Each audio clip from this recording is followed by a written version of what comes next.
Me apena confesar que, hace algunos años, yo fui la causante de una maldición que terminó regresando a mí.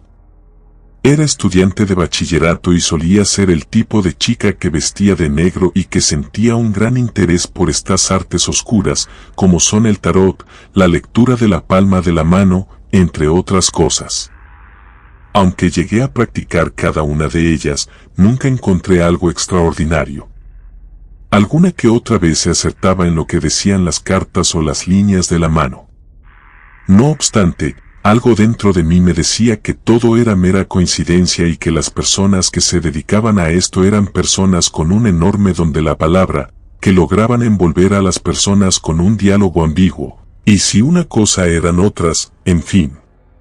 Mi interés por esas prácticas se fue cuando jugué a la ouija y nada más allá de la sugestión ocurrió. Pero un día entró una nueva compañera que venía de Ciudad Juárez, yo vivía en Chihuahua. Ella se llamaba Julieta y, al igual que yo, solía vestir de negro, usaba pulseras y collares con símbolos raros. Ella de inmediato llamó mi atención y no tardamos en hacernos muy buenas amigas. Me contó que ya llevaba tiempo practicando una especie de brujería que sí surtía efecto. Supo de ella gracias a que el padre de su madre había sido un gran ocultista que llegó a México buscando libertad para realizar sus prácticas, mismas que llevaba a cabo en una cabaña que poseía en el desierto de Samalayuca. Cuando estaba en Estados Unidos, sufrió varios intentos de asesinato, incluso estuvieron a punto de lincharlo, pues vivía en una comunidad muy religiosa y le culparon de haber causado varias muertes con el uso de la brujería. Su madre le ocultó esta historia por miedo a que Julieta, quien siempre había sentido una enorme atracción por el esoterismo, fuese a seguir sus pasos. Una media hermana de su madre, a quien le encantaban los chismes, le platicó acerca de su abuelo. Incluso le dio la dirección de la cabaña que poseía su abuelo, misma que, según creían, ya estaba vacía. Julieta, cuando tuvo oportunidad, hizo que su novio, quien por cierto era mayor de edad, la llevara en su jeep. Y aunque encontró la casa vandalizada, sí pudo recuperar varios cuadernos que pertenecieron a su abuelo, donde venían varias guías para practicar la adivinación con el uso de cadáveres de animales, maldiciones y sacrificios. Ella vivía en una zona que es considerada peligrosa. Su madre era una mujer joven que se la pasaba todo el día encerrada en un cuarto oscuro. Julieta me dijo que padecía una enfermedad mental que no era nada grave, pero de vez en cuando le daban migrañas y no toleraba la luz del sol. Vivían en una especie de vecindad donde me decía que todos eran parientes, vivían varios tíos y tías, pero ella no solía hablar mucho con nadie, pues la consideraban una rara y, como su madre era soltera, la juzgaban mucho. Julieta tenía su propio cuarto y nadie la molestaba.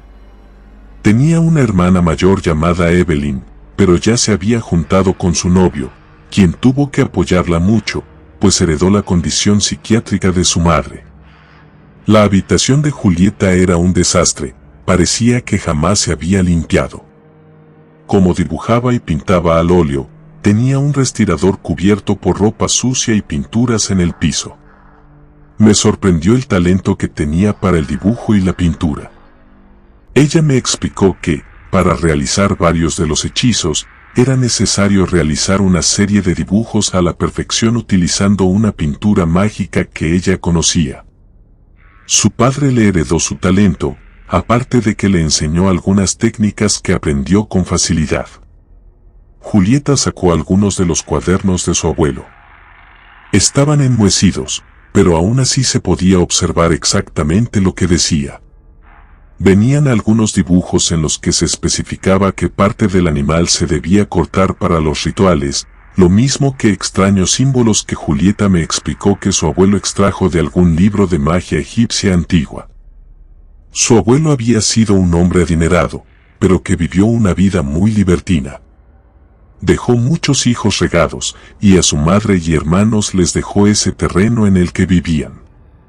Julieta me pidió que le ayudara con un ritual que, según ella, lograría que contactara con una entidad fuera de nuestro mundo, a quien le pediría riqueza y poder. Me comentó que no podía hacerlo sola, pues un requisito era que hubiera al menos 2 personas con un vínculo afectivo. Sentí extraña a Julieta después de decirme lo del vínculo afectivo.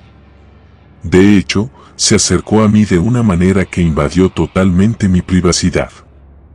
Yo me alejé de ella, mostrando mi rechazo.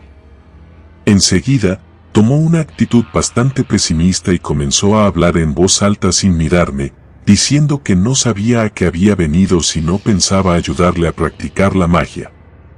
Le pedí que me disculpara, pero yo solo quería ver si en verdad sabía cómo alterar la realidad utilizando los hechizos de su abuelo. Desafortunadamente, ella ya no tenía humor para seguir con el rito, así que me despedí y me fui a mi casa. Pasó el fin de semana, ella no me llamó por teléfono, ni yo a ella. Cuando regresó a la escuela, Julieta no se presentó a ninguna clase. Lo mismo ocurrió durante varios días. Le pregunté a un compañero que vivía cerca de su casa. Él me dijo que ella estaba muy enferma, a tal punto que no podía levantarse de su cama. Se me ocurrió ir a visitarla sin avisar, pues dentro de mí sentía una mezcla de emociones encontradas. Como me dijeron que tenía un tipo de bronquitis aguda, llegué a conseguir eucalipto de un árbol, compré propóleo y miel para hacerle un té cuando la visitara. Llegué a su casa y, efectivamente, se encontraba en cama. Se alegró de verme y de inmediato se sentó en una orilla de su cama. Le pedí que me diera permiso de usar su parrilla, pues le llevaba el remedio. Ella me dijo que podía usar libremente cuanta cosa hubiera en su cuarto. La cocina, que era un pequeño espacio entre su dormitorio y el baño, no estaba tan desordenada. De regreso con ella, noté que en su tocador mantenía una serie de frascos con restos de lo que parecía la carne de alguna especie de animal. También tenía botellas con algunos líquidos químicos y hojas sueltas con simbología. Tomó su té con calma y, entre sorbos, me comenzó a contar que había intentado realizar varias invocaciones, pero que no había tenido éxito en ninguna. También me comentó que la salud de su madre empeoraba día con día, motivo por el cual me pidió ayuda en ese momento, pues quería intentar un hechizo que encontró en uno de los cuadernos de su abuelo. Yo accedí a ayudarle, pues me conmovió su estado actual. Por motivos de seguridad del público, no repetiré los pasos que seguimos durante el ritual.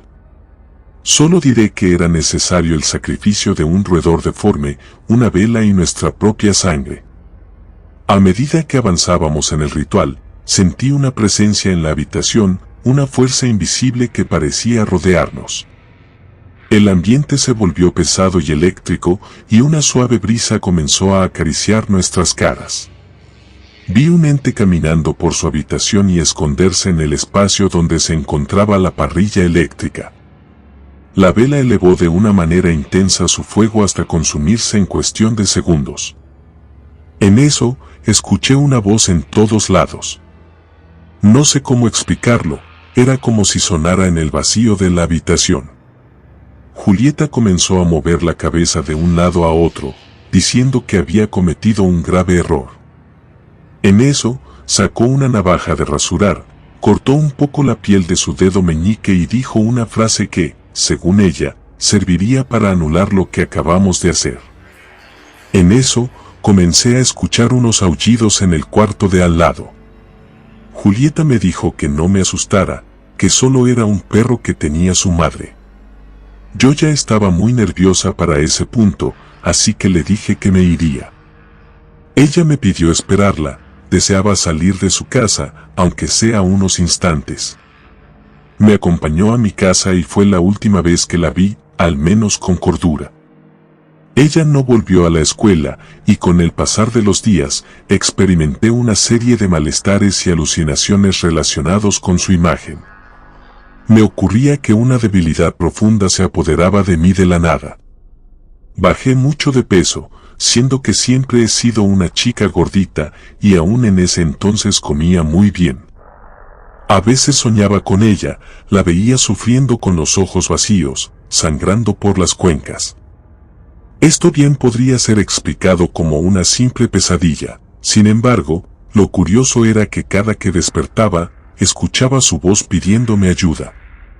Todo empeoró cuando comencé a soñar con Julieta y su hermana, a quien, por cierto, jamás había visto en persona, solo en fotos. Ellas eran idénticas y, de no ser porque su hermana le llevaba al menos 3 años de edad, bien podían pasar por gemelas. Soñaba con su cuarto ensangrentado y ella sentada una junto a la otra, con las cuencas de los ojos vacías, volteando en dirección al cielo y con una expresión perpetua de dolor. En este punto, yo ya estaba desesperada y decidí buscar ayuda. Así di con un espiritista que, después de varias sesiones, logré al fin sentirme un poco mejor, aunque no dejaba de soñar con Julieta. A pesar de todo, me seguían dando, y cuando preguntaba por ella en la escuela, solo me decían que se había dado de baja por falta de pago. Al final, decidí ir por mi cuenta a la casa de Julieta. Me recibió una de sus tías, a quien no conocía. Ella me contó que Julieta ya no vivía allí, que se había ido a vivir con su hermana. Me dio su dirección, pero me recomendó no buscarla, pues, según la señora, Julieta había comenzado a presentar la misma enfermedad mental de su madre y era probable que no me recibiera bien. No me importó la advertencia de la mujer, y apenas me fui, me dirigí a la dirección indicada. Me recibió la hermana de Julieta, quien era idéntica a ella, solo que un poco más alta.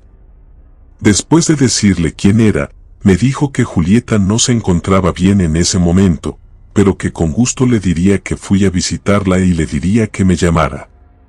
Regresé a mi casa aún más preocupada. No podía dejar de pensar en que tal vez no tuviera una enfermedad mental real, sino que era víctima tanto del ser que invocamos como de alguna especie de maldición familiar. A los 3 días, Julieta me llamó. Me dijo que no estaba nada bien y que, desde que hicimos el ritual, algo entró en ella y le estaba afectando demasiado. Luego me pidió disculpas si me llegó a afectar de alguna manera. Yo le respondí que la podría contactar con un espiritista que le ayudaría. Pero ella se negó. Por último, me dijo que lo mejor era que ya no nos viéramos, pues en unos meses se iría a vivir a Durango. Nunca más volví a saber nada de ella. Han pasado casi 10 años, y aún a veces sueño con ella sufriendo. Espero en Dios que su alma no sea acechada más. Yo, por mi parte, nunca más volví a intentar realizar ninguna especie de ritual ni de hechizo de adivinación. Comunidad de Relatos de Terror, quiero enviarles un gran saludo y agradecerles por todo el apoyo que le han brindado a este proyecto. Ya somos más de 16,000 suscriptores y nuestra próxima meta es llegar a los 20,000, gracias por todo su apoyo. Si te gustó este relato, suscríbete activando la campanita de notificaciones, de esta manera estarías apoyando nuestro proyecto. Gracias por escucharnos.